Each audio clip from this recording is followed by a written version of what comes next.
Welcome to the instructions video for the Cantilever beam calculator with point load at free end.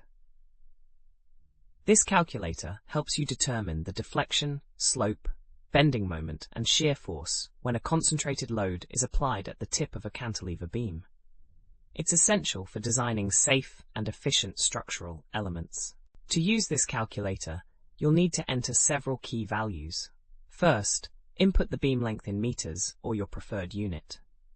Next, enter the point load value, which is the force applied at the free end of the beam. You'll also need to specify the modulus of elasticity for your beam material, such as steel or aluminum. Then enter the moment of inertia, which depends on your beam's cross-sectional shape. For example, let's enter a beam length of 2 meters, a point load of 1,000 newtons, a modulus of elasticity of 200 gigapascals for steel, and a moment of inertia based on your beam profile.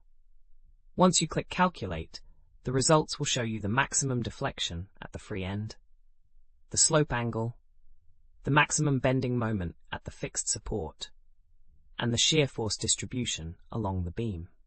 We have thousands of other free engineering calculators on our website. Head over and check them out.